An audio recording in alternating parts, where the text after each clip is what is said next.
अस्सलाम वालेकुम। मेरा नाम डॉक्टर मोहम्मद अकील है। आज हम बात करेंगे कि क्योर क्या है, इलाज किसे कहते हैं। देखिए, इस वक्त दुनिया में मुख्तलिफ़ कंसेप्ट्स के लोग, मुख्तलिफ़ ख़यालात के लोग मौजूद हैं जो कि मेडिकल फील्ड से रिलेटेड है। हमने ये देखना है कि एग्जैक्टली जो क्योर है वो कहते किसको हैं। मैं आपको बिल्कुल ये यकीन के साथ ये बात कह रहा हूँ और मैं आपको ये क्लियर कर देना चाहता हूँ कि क्योर के बारे में, इलाज मुआलजे के बारे में इस वक्त बड़े बड़े फिजिशियंस, बड़े बड़े डॉक्टर जो मौजूद हैं उनके जहनों में बहुत ज़्यादा गलतफ़हमियाँ मौजूद हैं। और गलतफ़हमियाँ इसलिए भी मौजूद हैं क्योंकि वो अपने ख़यालात को एक्सप्रेस भी नहीं कर पाते और उस पर काम भी नहीं करते।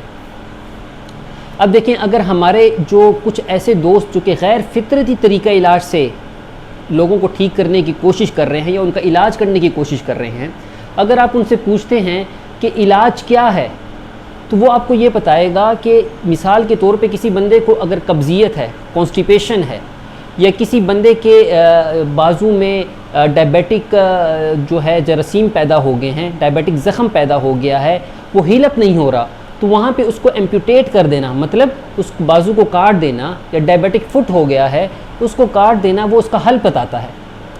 क्या आप मुझे ये बताएं कि ये लॉजिकल एक जहन ये कबूल करता है कि हम इस चीज़ को, जो स्ट्रेटजीज़ हैं उसको बतौर इलाज लें?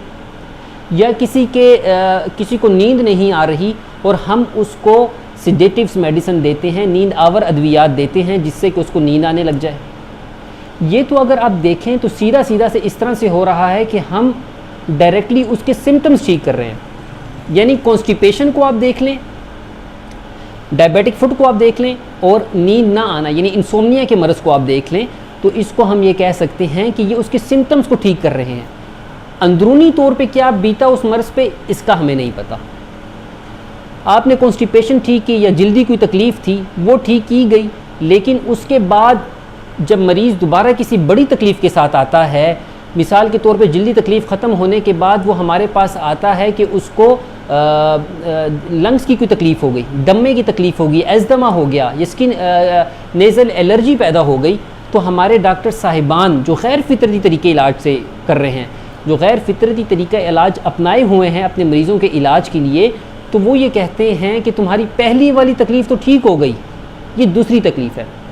अब देखें, हमारा मरीज़ भी इस माइंड सेट का आदी हो चुका है। हमें बहुत ज़्यादा चैलेंजेस हैं इस हवाले से। हमने ना सिर्फ ख़ुद को एजुकेट करना है, फिजिशियंस को एजुकेट करना है मतलब, और इसके साथ साथ पब्लिक को भी एजुकेट करना है। अब जब हमारे जिल्द पे कोई तकलीफ़ होती है, ख़ारिश हो रही है, इचिंग हो रही है, कोई तकलीफ़ भी हो रही है, हम उसके ऊपर मुख्तलिफ़ किस्म के ऑइंटमेंट लगाते हैं। ठीक है, किसी भी किस्म के ऑइंटमेंट, उसकी तफसील में मैंने यहाँ पे नहीं जाऊँगा, लेकिन वो ऑइंटमेंट लगाने के बाद मरीज़ कहता है कि डॉक्टर साहब आपने तो कमाल कर दिया, आपने पहले मेरी जो तकलीफ़ थी वो आपने बिल्कुल ठीक कर दी थी, इतनी स्पीड से वो ठीक हुई, आप ये अब ये जो मुझे जल्दी जो मेरे लंग्स में या मेरे फेफड़ों में जो तकलीफ़ पैदा हुई आप इसको भी ठीक कर सकते हैं। अब मरीज़ यहाँ पे एजुकेटेड नहीं है क्योंकि वो डॉक्टर ने जो उसका माइंड सेट बनाया है वो उसी पर रिलाई कर रहा है। ठीक है, और डॉक्टर्स का माइंड सेट क्यों उस तरह से, क्योंकि जैसे पहले मैंने आपको पिछले लेक्चर में बताया कि हमारी फिजियोलॉजी कंप्लीट नहीं है। फिजियोलॉजी जब कंप्लीट नहीं है, उसमें वाइटल फोर्स का कंसेप्ट नहीं है, तो आप आगे जाके उसमें पैथोलॉजिकल स्टडी, पैथोलॉजी से रिवर्स में जब आएंगे तो वो नॉर्मल फिजियोलॉजी की तरफ आएंगे ना। जब नॉर्मल फिजियोलॉजी ही हमें नहीं पता तो हम उसको क्योर लेबल कैसे कर सकते हैं, ये पॉइंट है। ठीक है, अब अगर हम बात करते हैं होम्योपैथी की हवाले से, तो होम्योपैथी में देखें डॉक्टर सैमुअल हनीमन साहब जो कि होम्योपैथी के बानी हैं, इस वक्त अगर हम उनकी शख्सियत का मुतालिया करते हैं तो मेडिकल प्रोफेशन से रिलेटेड जो ज़हीन तरीन लोग पैदा हुए हैं, तो अल्लाह ताला की तरफ से भेजे गए जो इंसान हैं मेडिकल प्रोफेशन से रिलेटेड, जिनसे बनी नो इंसान को फ़ायदा हुआ, तो उसमें हनीमन का अपना एक मर्तबा और मकाम मौजूद है। वो बड़ा ज़हीन तरीन इंसान था और अल्लाह ताला ने उससे बड़ा काम लिया। क्या है कि एक तो सबसे पहले ये समझ लें कि कवानीन मौजूद हैं। हनीमन ने कोई ऐसे कवानीन नहीं दिए जो कि पहले से मौजूद नहीं थे, या उसने आके कवानीन की लाफ्स मिनिमम दे दिया। ये कवानीन पहले रोज़ से मौजूद हैं और ता क़यामत मौजूद रहेंगे। अभी तक हमने शायद अपनी ज़िंदगी में या अपनी दुनिया में हमारे आबा व अजदाद जो गुजरे हैं या जो आने वाले हमारे बच्चे होंगे, जो साइंटिस्ट होंगे, उन्होंने अभी बहुत कुछ दरियाफ्त करना है। अब अगर ये कोई कहता है कि न्यूटन ने जो लॉ ऑफ ग्रेविटेशन है वो इजाद किया, उसने इजाद तो नहीं किया ना, उसने उसको डिस्कवर किया, इन्वेंट नहीं किया, डिस्कवर किया। डिस्कवर का मतलब क्या होता है कि वो चीज़ पहले से मौजूद थी, आपने उसकी तरफ खोज लगाई ना। उस पर सेब गिरता, सेब गिरा, हर कई लोगों पे गिरता होगा सेब, लेकिन अल्लाह ताला ने उससे ये काम लिया कि उसने उस चीज़ पे तहकीक की कि ये सेब नीचे क्यों गिरता, ऊपर क्यों नहीं जाता। वो इस नतीजे पे पहुंचा कि यहाँ पे नीचे ज़मीन में ग्रेविटेशनल फोर्स मौजूद है। इसी तरीके से हनीमन साहब ने जब उस पर सोच की, फ़िक्र की, ततफ़क्करून, फ़िक्र की, तो उन्होंने ये देखा कि कुछ कवानीन ऐसे मौजूद हैं इलाज के कि जिसके मुताबिक इलाज हासिल हो सकता है, अगर उसके अगेंस्ट हम जाएंगे तो इलाज मुमकिन ही नहीं है। ठीक है, अब वो कौन कौन से कवानीन हैं देखें। हनीमन साहब ने अपने एफोरिज्म में, अपनी जो किताब ऑर्गन ऑफ मेडिसिन लिखी, उसके दूसरे एफोरिज्म में वो क्या फरमाते हैं, वो फरमाते हैं the highest ideal of cure is rapid, gentle and permanent restoration of the health. ठीक है, और रिमूवल और inhalation of the disease in its whole extent in the shortest, most reliable and most harmless way on easily comprehensible principle. इनका second aphorism है, इसमें मैं सिर्फ 3 चीज़ों पे बात करूंगा। देखिए, पहले तो ये कि क्योर क्या है। क्योर के बारे में मैंने बता दिया कि आपने मुकम्मल रिस्टोर करना है। ठीक है, क्योर क्या है, restoration of the health.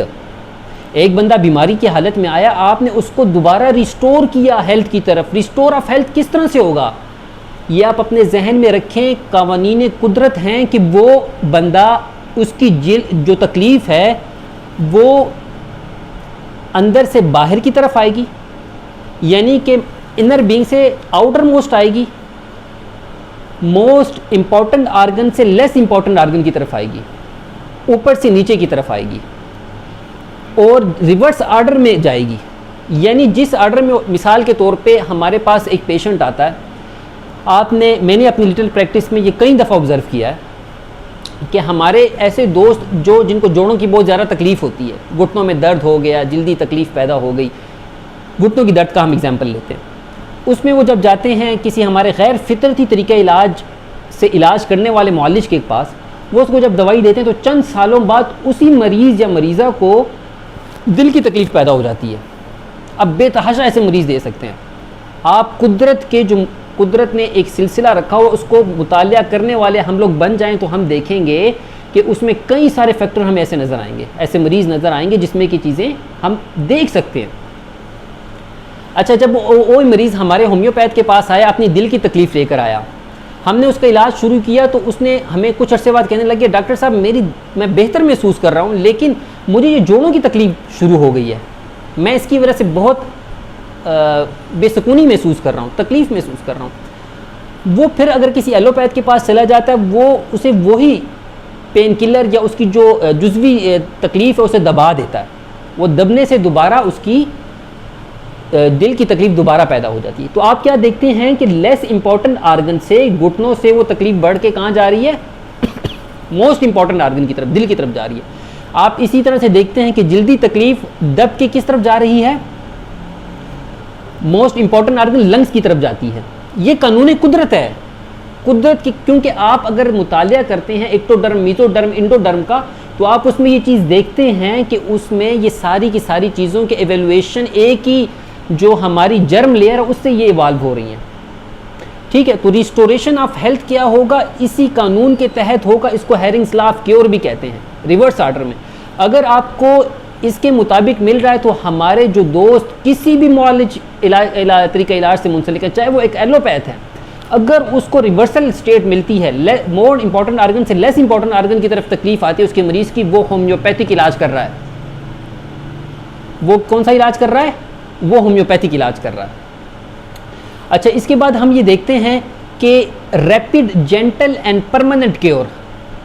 Rapid, gentle और परमानेंट क्योर का क्या मतलब है कि आपने उस मरीज़ को मुस्तकिल बुनियादों पे इलाज प्रोवाइड करना। ठीक है, रैपिड भी हो, जेंटल भी हो, पुरमज़ा भी हो और परमानेंट इलाज हो। ये नहीं है कि आज आपने कॉन्स्टिपेशन की मेडिसिन उसे दी तो उसके बाद उसे कॉन्स्टिपेशन 10 दिन बाद दोबारा हो जाए। ठीक है, अगर उसे कॉन्स्टिपेशन दोबारा होने लगी तो क्या ये परमानेंट इलाज है? ये परमानेंट इलाज तो ना हुआ, ये तो टेम्पररी इलाज हुआ।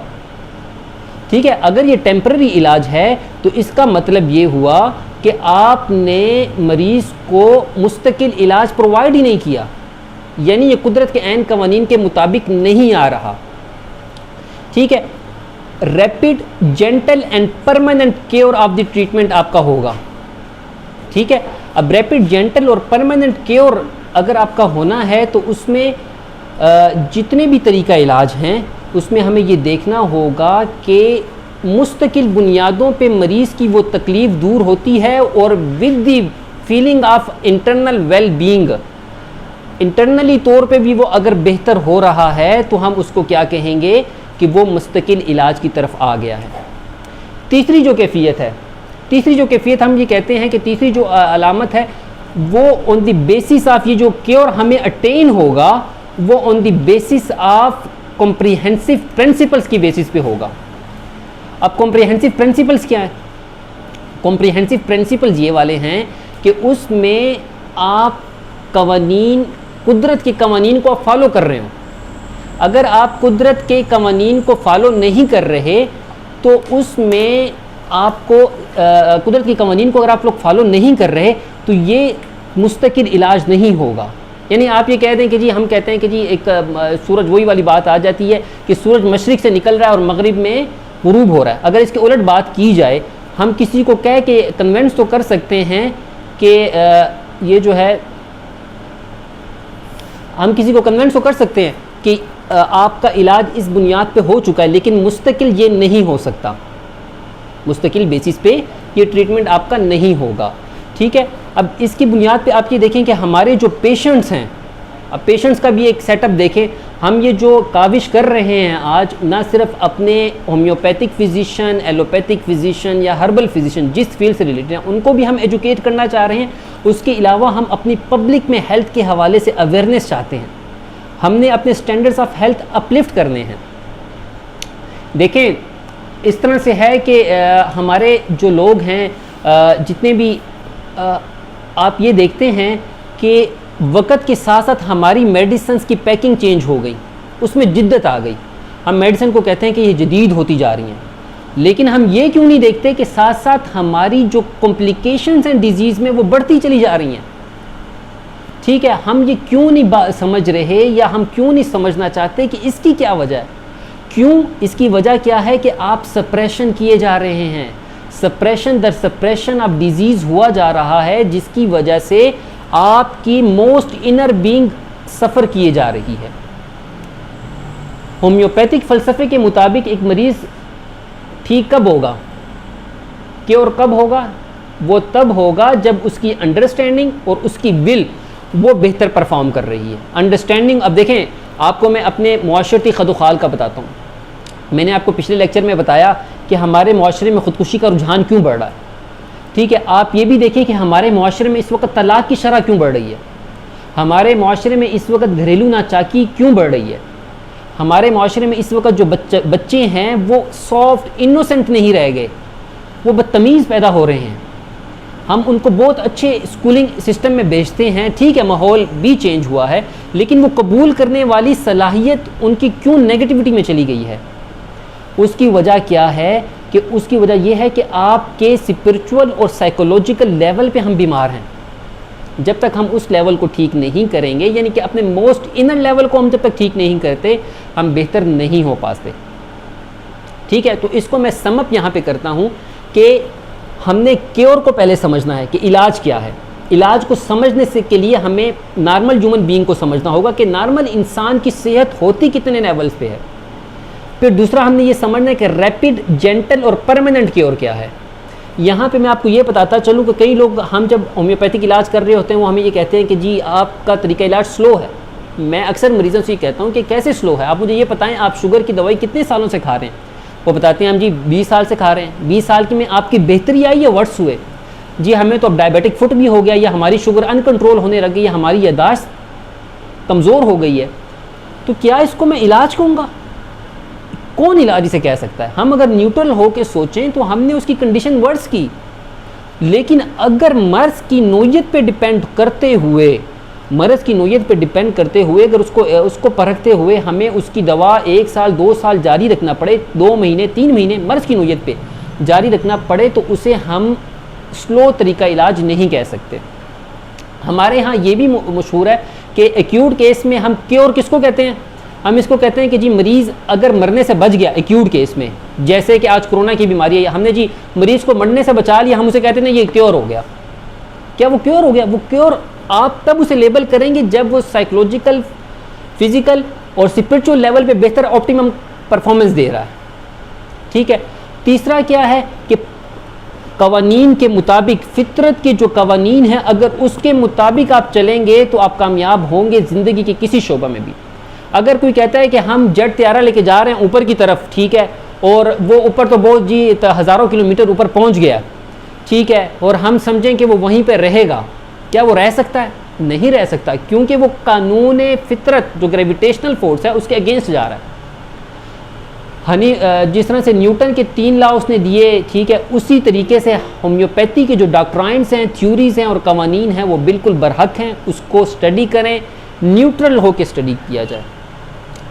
तो हमने जो क्योर अटेन करना है, इलाज करना है, वो भी इन्हीं बुनियादों पे करना है। चाहे वो किसी भी तरीका इलाज से मुंसलिक हैं तो हमें बेहतर नताइज मिलेंगे। अल्लाह ताला आपको और हम सब का हामी नासिर हो। अल्लाह हाफिज़।